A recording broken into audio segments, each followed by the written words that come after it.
교회에서 가장 많이 검색된 키워드는 결국은 명성교회의 세습, 그리고 그루밍 성폭력, 그리고 사랑의 교회 오정현 목사 직무정지 세 가지인데 각각의 공통점이 있다. 그 공통점은 결국은 이해관계로 얽혀져 있고 노예와 총회와 그리고 교회가 관련된 사람들이 돈이라는 매개체로 연결되어 있는 그런 문제점을 찾아내었다. 그리고 그것을 통해서 이 문제를 어떻게 해결할 것인가 고민했을 때 첫째는 노예와 총회와 그 시스템이 현재 시스템이 좀 개선되어야 되겠다라는 말씀을 해주셨습니다.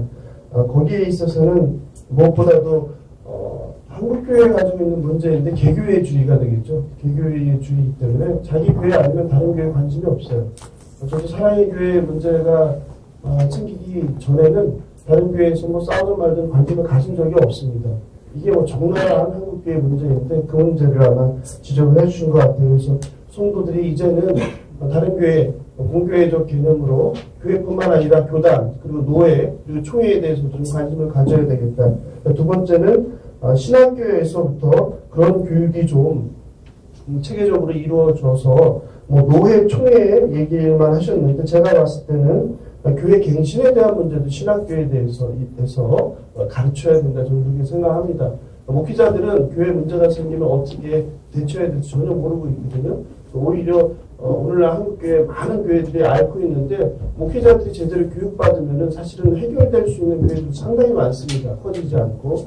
그리고 이제 세 번째는 목회자에 대한 잘못된 인식들을 성도들이 가지고 있다. 이게 뭐 대표적인 게 하나님의 종이라는 거죠. 그죠? 종을 누가 건지냐. 이거에 대해서 성경적으로 옳게 가르쳐야 되겠다. 그리고 네 번째가 아마 제일 가장 중요한 핵심이 아닐까 하는 생각이 들어요. 그리고 오늘 바르교회 세우기의 행동연대가 발대식을 갖는 그 의미이기도 하고 이 개별적으로 누군가 나서서 싸워서 될 문제가 아니다. 그래서 같은 뜻을 가진 성도들 또 목사들 그것들 함께 모여서 함께 연대해서 함께 싸워 나가야 된다. 그런 연대에 대해서 말씀하셨고 마지막 다섯 번째는 이제 근본적인 질문 해결책이 되겠죠. 교회를 사랑해야 한다. 교회를 사랑하는 것이 결국 예수님을 사랑하는 것이다.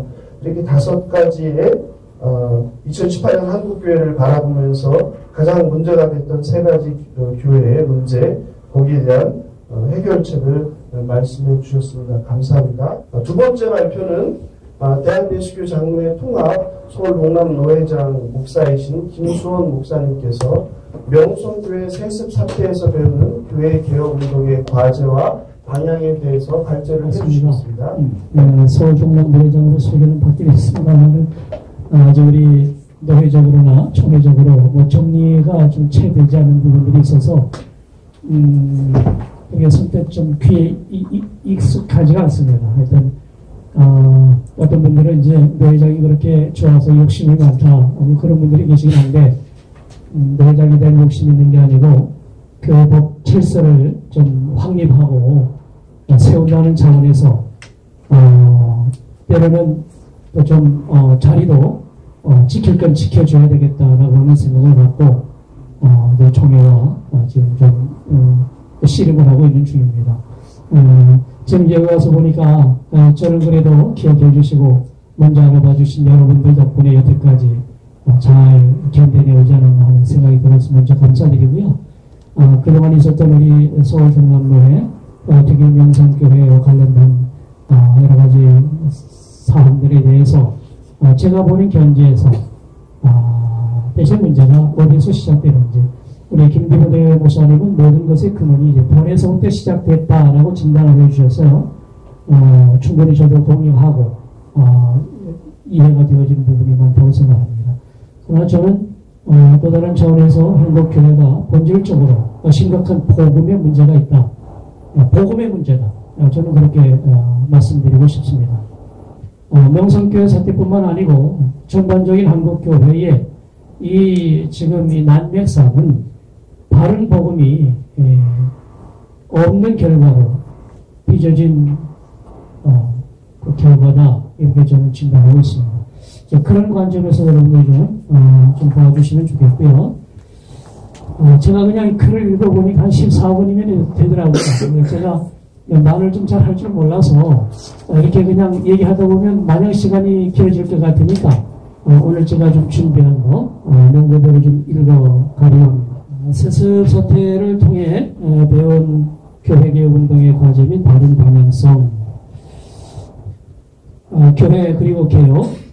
교회의 개혁은 비단 어제 오늘의 담론이 아닙니다.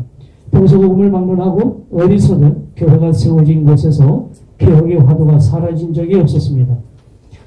사도 바울의 서신서 또한 넓게 보면 교회 개혁을 위한 담론들로 가득 채워져 있는 걸 보게 되는데, 어찌 보면 예수 그리스도의 영성을 지닌 자는 일상의 삶을 통해 날마다 새로운 결단과 각오를 가지게 됩니다.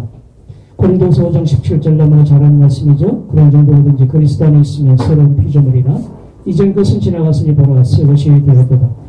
따라서 그리스도인은 빛과 어둠이 교차하는 지점에서 언제든 빛다한 삶으로 어둠을 밝혀야 할 과제를 안고 살아갈 수밖에 없는 존재라고 봅니다. 어쩌면 개혁은 한 시절 운동으로 끝날 일이 아니고 또 일상의 삶이 되어야 되지 않겠는가. 자, 우리가 이렇게 함께 연대 모임을 이제 발족하게 되지만 우리가 꿈꾸는 세상은 더 이상 이와 같은 모험이 필요 없는 그런 교회, 그런 세상이었으면 하는 마음이 간절할 줄로 생각됩니다. 근데 제가 보건대 우리 세대만이 아니고 그 다음 세대도, 아니 주님 오신 날까지 우리와 같이 고민하며 갈등하고 괴로워하고 아파하는 분들이 분명히 있을 거라고 하는 거예요. 시대마다. 어찌 보면 참 서글픈 얘기이긴 하지만 우리가 뭐 천당이 아닌 이 세상에서의 천국의 삶이라고 하는 건 우리만의 삶이기도 하지만 어쨌든 죄된 세상 안에 있는 사람들과 더불어 함께 살다 보면 이 개혁에 관한 담론은 끊임없이 재생되고 또 거론될 것이라고 생각이 들어집니다. 그렇다고 해서 실망할 건 아니죠. 우리에게 주어진 사명 중에 하나가 그거니까 어떤 상황이 있더라도 우리 끝까지 예수의 복음 들고 바르게 그렇게 처신하며 나가야 되지 않겠나 하는 생각이 들어지고, 또 그와 같은 것을 자각하고 새로운 어떤 우리 연대를 조직한다는 건 정말 시의적절하고 대단히 중요한 결단이라고 저는 생각을 합니다. 자, 그렇다면 오늘 우리의 담론인 교회 세습과 교회 개혁의 과제를 어떻게 풀어가면 좋을까요? 별자는 그 문제 해결의 바른 방향성을 복음의 틀 안에서 찾고자 합니다. 첫째, 교회가 전할 소식은 복음이어야 합니다. 주님께서 교회를 세우신 이유와 목적이 있다면 무엇이 하겠습니까? 예수님께서 이 땅에 오셔서 우리에게 전해주신 것이 복음이었듯이 주께서 세우신 교회가 전할 소식 또한 복음이어야 한다고 봅니다. 그리고 교회에서 들려오는 소식도 마땅히 복음적인 내용들을 담고 있어야 된다고 생각합니다. 그러나 자꾸 한국교회에서 들려오는 소식이 과연 복음적입니까? 기쁨에 좋은 소식보다는 온갖 어둡고 침울한 소식들이 여기저기서 들려옵니다.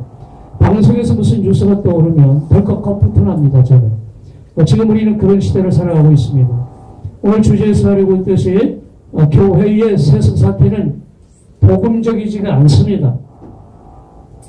교회가 전할 소식은 맑고 밝고 아름다운 소식이다, 소리다 그래가지고 흔히 명상이라고 하잖아요. 우리가 잘 아는 큰 교회 이름도 똑같은 거예요. 밝을 명, 소리성, 밝은 소식을 전하자. 시작은 저는 참 좋다라고 보고 이름도 참 좋다라고 봅니다. 그런데 그 교회에서 들려오는 소식은 침울하고 어두운 소식입니다. 이 명자가 어두울 명자예요. 여러분 우리가 그 장례식장에 가보면 삼가 보인의 명복을 빕니다 할 때 명자가 그 명자예요. 어두울 명, 어두운 세상 가도 복받기를 원합니다 라고 하는 뜻인데, 이것은 장례식장에서나 보고 들을 수 있는 단어입니다. 교회가 침울하고 어두운 소식을 전하면 교회의 길을 포기하는 거라고 저는 생각해요. 극단적인 얘기일런지는 모르지만 복음 아닌 것을 전하는 교회는 죽은 교회라 이렇게 말할 수 있을 겁니다. 혹자는 세습의 문제는 진리의 문제가 아닌 본질의 문제가 아니기에 눈 감아줄 수 있는 것 아니냐고 항변합니다. 저도 그런 얘기 많이 들었습니다. 하지만 세습은 진리의 문제를 떠나 복음이 아닙니다. 그러기에 반대하는 겁니다. 이런 얘기를 할 수 있어요. 그러면 세습하는 게 복음일 때가 오면 어떻게 하겠냐? 그럼 저는 찬성할 겁니다. 정말 세습하는 것이 복음의 소식이 되고 복된 소식이 되고 정말 그것이 하나님의 영광을 가리우지 않는다면 뭐 막을 이유가 있겠습니까? 그러나 현실은 그렇지 않은 거죠. 자, 그러면 교회가 증거할 복음은 뭡니까? 성경은 우리에게 복음으로 이렇게 소개하고 있습니다. 성경에 나타나는 복음은 막연한 철학적 그리고 신학적 산물이 아닙니다. 구체적이고 분명한 삶의 증거입니다. 복음은 하나님께서 예수 그리스도 안에서 계시하신 그 모든 것인데 하나님은 아들을 통하여 그 무엇을 행하심으로써 우리에게 복음을 보이셨습니다. 그 복음의 열매는 결론적으로 말하자면 감동이었어요. 한 가지 예를 들어봅니다. 만왕의 왕 되신 하나님께서 독생자를 이 땅으로 보내실 때에 당대의 현자들의 예상과 기대와는 반대로 변방 베들레헴 땅 그것도 우리가 잘 아는 대로 마국간에서 태어나셨습니다. 그 아들은 우리가 잘 아는 대로 하나님의 영광을 홀로 지니고 계셨고 은혜와 진리가 충만함은 물론이고 모든 지식에도 통달한 분이셨어요. 어린 시절부터 지혜로웠고 아버지와 모든 사람들에게 사랑받는 자였습니다. 말씀엔 권위마저 있었습니다. 한마디로 잘 준비된 무결점 아들이었습니다. 최소한의 공정한 기회만 주어졌어도 아들은 차별받지 않고 어떤 사명도 넉넉히 감당할 충분한 자격 요건을 갖추고 있었습니다. 그럼에도 불구하고 이 아들 역시 세상 영광을 버리고 아버지의 뜻을 따라 십자가를 지셨습니다. 이 세상에 있는 동안 아들은 결국 아버지 후광을 누리지도 않았고 자신의 능력과 권세를 제 자신과 가족을 위하여 남용하지도 않았습니다. 아들의 삶은 철저한 섬김이셨어요. 아버지와 아들은 무엇 때문에 그 누구를 위하여 굳이 그런 십자가의 길을 함께 걸어가신 거겠습니까? 이 물음의 답이 바로 이 시대를 사는 우리에게도 복음이 됩니다. 그래서 사람들은 하나님께서 독생자 예수 그리스도를 통하여 행하신 일들을 바라볼 때마다 진한 감동을 받습니다. 이 같은 복음은 능력이 되어 죄인들을 주님께로 돌아오게 합니다. 그런데 자꾸의 세습은 그것이 어떤 형태로 이루어지든 꼼수로만 보일 뿐이고 아무런 감동이나 십자가의 영성이 전혀 깃들어 있지 않습니다. 실족한 자들을 떠나가게 합니다. 그래서 더더욱 복음이 아닙니다. 복음 아닌 것을 막아서는 건 교회의 당연한 사명입니다.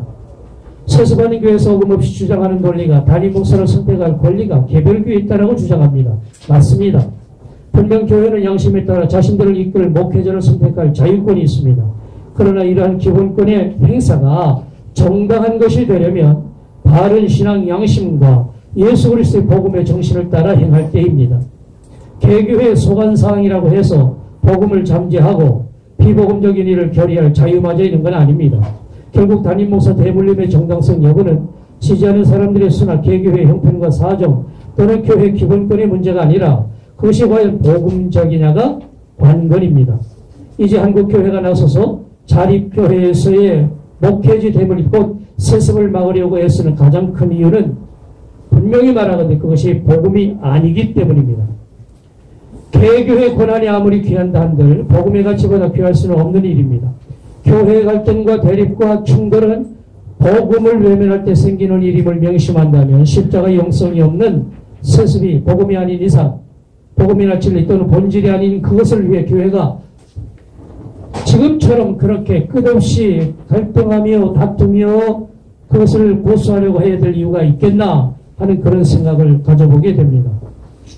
부탁을 드린다면 세습하는 교회는 그것 때문에 목숨을 걸어야 될 이유가 없잖아요. 한국 교회를 이렇게 힘들게 할 이유도 없고 그렇다면 이 정도 해서 내려놓을 수도 있어야 되겠는데 그렇지를 못하는 게 문제라는 거죠. 자, 세 번째, 교회가 복음 안에서 어떤 일을 선택하려 할 적에 항상 불이할 것들 세 가지를 저는 이렇게 생각을 합니다. 예수님께서 이 땅에 오신 이유와 목적이 무엇인가를 생각하면 그 세 가지 답을 금방 찾을 수 있습니다. 누가복음 2장 14절 말씀입니다. 지극히 높은 곳에서는 하나님께 영광이요 땅에서는 하나님이 기뻐하신 사람들 중에 평화로다. 예수님 탄생하시던 날 밤에 천군 천사들이 찬양했던 아름다운 노랫말입니다. 자, 예수님께서 이 땅에 오신 이유와 목적이 바로 그 말씀 안에 다 들어있다는 겁니다. 첫째는 하나님께 영광입니다. 예수님께서 오심이 하나님께 영광된 일이었다 이 말씀이겠죠. 영광되면은 뭐냐? 하나님을 기쁘시게 드리는 삶이라고 생각합니다. 주께서 세우신 교회가 하나님을 근심케 한다면 그것은 하나님의 영광을 가로막는 일이 분명합니다. 마태복음 6장 33절 그런즉 너희를 먼저 그의 나라와 그 의를 구하라. 그리하면 이 모든 것을 내게 더하시리라. 그 나라와 그 의를 구하는 삶, 이것이 바로 하나님을 영광스럽게 드리는 삶이라고 생각합니다. 고린도전서 10장 31절 그런즉 너희가 먹든지 마시든지 무엇을 하든지 다 하나님의 영광을 위하여 하라. 하나님의 영광을 위하여 사는 자라면 육신의 아버지가 무엇을 원할까? 우리 목사님이 무엇을 원할까를 고려하기 앞서 진정 우리 하나님께서 우리에게 원하심이 무엇인가를 먼저 생각하고 살펴봐야 된다고 봅니다. 진정 하나님의 영광을 위하여 사는 자라면 과연 세습을 하는 것이 옳은가? 를 진지하게 묻고 답을 찾아야 될 줄 압니다. 어떤 이들은 이렇게 말합니다. 우리 교회가 원해서 결정한 일이고 또 모든 사람들이 다 원하는 일인데 니들이 뭔데 참견이냐 이렇게 대답합니다. 그리고 우리 교회 지난번에 어떤 목사님이 그러셨죠. 우리 교회 썼습니다. 뭐 어쩌라고. 하나님의 이름을 욕되게 하는 일인데도 자신들이 원하면 그렇게 내질러도 아무런 상관이 없다는 얘기입니다. 제 신앙 양심으로 도저히 있을 수 없는 얘기입니다. 로마서 2장 24절 기록된 바와 같이 하나님의 이름이 너희 때문에 이방인 중에서 모독을 받는다. 아마 여러분들 많이 이 말씀 듣고 또 마음에 새기는 줄 압니다. 두 번째는 이 땅의 평화는 무엇인가 하는 겁니다. 주님께서 이 땅에 오심으로 말미암아 그 하나님이 기뻐하시는 사람들 가운데 평화로다 그랬어요. 예수님 때문에 공교회 안에 참된 평화가 깃들게 된 겁니다. 이 평화라고 하는 것은 공교 안의 샬롬을 의미합니다. 교회 머리 되신 주님은 교회의 크고 작음을 떠나 모든 교회, 곧 공교회에 그런 참된 평화 주시기를 원하십니다. 언제든지 그런 평화를 누리며 살기를 원하십니다. 흔히 세습교회들은 세습의 명분으로 교회의 안정과 평안을 말합니다. 그러나 교회에 참된 평안을 가져다 수 있는 분은 오직 한 분 주님밖에 없습니다. 요한복음 14장 1절 너희는 마음에 근심하지 말라. 하나님을 믿으니 또 나를 믿어. 믿을 데가 없다니까 다른 데는. 아들 믿을 수 없습니다. 주님밖에. 교회 머리 되신 예수 그리스도를 의지하지 않고서는 교회 평안은 있을 수 없는 겁니다. 여기서 평안이라고 하는 것, 샬롬은 하나님 안에서 누린 참된 안식과 온전함 또는 안녕과 거룩한 질서 등을 말함인데 한마디로 말하자면 하나님의 은혜와 평강이 충만한 상태를 우리는 흔히 샬롬이라 말합니다. 하나님의 돌보심을 받는 것이 교회가 아닙니까? 그러니 염려하지 말라고 분명히 하나님께서 말씀을 통해 우리들에게 들려주고 있습니다. 근데 우리는 두려워하고 염려합니다. 아들 아니고서는 교회가 평안을 누릴 수 없다라고 하지 말을 합니다. 오직 주님을 외치면서도 오직 아들만을 찾고 있습니다. 이것이 불신앙이 아니고 무엇이겠습니까? 하나님이 주시는 것은 두려워하는 마음이 아니라 오직 능력과 사랑과 절제하는 마음인 것을 전제하여 진단한다면 교회의 평안과 안정을 자꾸 전임, 이전 목회자의 자식에게 찾는 건 교회다운 영성이 아닙니다. 하나님에 대한 불신앙의 모습이 분명합니다. 그리고 하나님의 능력을 저버리고 자식이 부임해야 되는 또 다른 분명한 이유가 있으리라고 하나님의 영광과 공교 안에 참된 평화 그 외에 또 한 가지가 있는데 그것은 십자가의 영성이라 말할 수 있을 겁니다. 하나님께서는 아들에게 십자가를 지게 하셨어요. 주님께서는 하나님의 영광을 위하고 이 땅에 참된 평화를 공교 안에 참된 평화를 이루어주시려고 하나님은 하나뿐인 아들에게 고난의 십자가를 지게 하셨습니다. 이 십자가의 고난이 우리를 감동케 합니다. 예수 십자가는 철저한 자기 버림이셨어요. 하나님이 하나뿐인 아들을 버리신 거예요. 하나님은 오직 한 아들에게 온 인류의 죄를 대속하게 할 사명을 지으시고 죽음의 길로 걸어가게 하셨습니다. 그리고 아낌없이 그리고 미련 없이 버리셨던 거예요. 예수님께서 십자가를 지시기 전날 밤 겟세마네 동산에서 그토록 두려움에 떨어했던 이유는 가시멜류관, 대목, 기다란 창 그와 같은 것으로 말미암은 고통 그것 때문에 두려우신 게 아니었어요. 말하자면 인간의 죄를 대신 짊어지는 일로 인하여 공의의 하나님 곧 아버지께로부터 철저하게 버려진다는 것 때문에 두려우셨던 거예요. 십자가상에서 우리가 너무나 처절한 주의 음성을 듣게 되는데 엘렐리 라마 사바다니 나의 하나님 어찌하여 나를 버리셨나이까. 이 버려짐에 대한 두려움이 있었기 때문에 주님은 밤새 그렇게 몸소리치면서 하나님 앞에 할 수만 있거든 이 잔인에게서 지나갈 수 있기를 구하셨던 거예요. 그러나 그러면서도 그는 결국 하나님의 선하신 뜻을 따라 십자가의 길을 걸으신 겁니다. 이게 진짜 십자가입니다. 이 십자가의 영성은 그런 희생과 아픈 헌신을 말하는 거예요. 이사야 53장 5절 6절 그가 찔림은 우리의 허물 때문이요 그가 상함은 우리의 죄악 때문이라 그가 징계를 받음으로 우리는 평화를 누리고 그가 채찍에 맞음으로 우리는 나음을 받았도다. 우리는 다 양 같아서 그릇 행하여 각기 제 길로 갔거늘 여호와께서는 우리 모두의 죄악을 그에게 담당시키셨다. 이것이 우리에게 복음이 되는 거죠. 그런데 세습하는 교회 자들에게 십자가를 물려주는 것이 십자가를 물려주신 것이라고 그렇게 또 주신 것이라고 변명을 합니다. 예수께서 지셨던 십자가가 과연 이런 유의 십자가였습니까? 그렇지 않습니다. 아주 다릅니다. 자, 그러다면 예수님의 십자가와 세습의 십자가가 어떤 차이가 있습니까? 예수님께서 주신 십자가는 우리를 감동케 했습니다. 그러나 자꾸 우리가 경험하는 세습의 십자가는 교회를 추하게 만들고 있습니다. 감동이 없습니다. 오히려 교회를 멀어지게 만듭니다. 자, 우리가 어떤 일들을 결정하려 할 적에 세 가지를 물어야 됩니다. 첫째, 이것이 하나님의 영광을 드러내고 있는가? 두 번째로는 공교 안에 참된 평화를 심는 일인가? 세 번째로는 진정한 예수 그리스도의 십자가의 영성이 그 속에 녹아져 있는가? 어떻습니까, 여러분? 지금 자금의 한국교회에서 벌어지고 있는 세습이 이 세 가지 여건을 충족시키고 있다고 보십니까? 저는 개인적으로 그 세 가지 여건 중에 어느 하나라도 제대로 이루어가고 있다고 한다면 저 이 자리에 있을 이유가 없죠. 앞으로도 우리가 세습 문제뿐만 아니고 이 세 가지 여건을 충족시키지 못하고 그것 중에 어느 것 하나, 이 사실 세 가지 여건이라고 하는 건 하나님의 영광을 드러내는 것이라고 한다면 그 속에 십자가 영성이 분명히 있습니다. 또 그리고 공교 안에 참된 평화는 심게 되어 있어요. 이 세 가지 요건이라 말할 것도 없이 그 중에 하나만 제대로 지켜도 이 세 가지는 맞물려 돌아가게 되어 있어. 이제 결론입니다. 교회 세습방지책에 대한 성찰. 교회 세습의 문제는 참으로 간단하고 단순한 문제임에도 왜 이렇게 어려운 일들처럼 보이는지 모르겠습니다. 그 간단치 않음이 우리의 불신앙에서 비롯된다는 것은 앞서 언급한 바 그대로입니다. 예수 그리스도 안에서 복음의 정도를 걷는다면 의외로 쉽고도 간단하게 해결될 문제들입니다. 한국교회 문제가 어디 세습뿐입니까? 오늘 우리 김디모데 목사님을 통해 들은 것처럼 그런 여러 가지 타락한 우리들의 영성을 바라볼 때마다 참으로 하나님 앞에 부끄럽고 죄송하기 그지없습니다. 그 타락의 심각성은 루터나 칼뱅 시대보다 결코 덜하면 더했지 덜하지가 않다고 봅니다.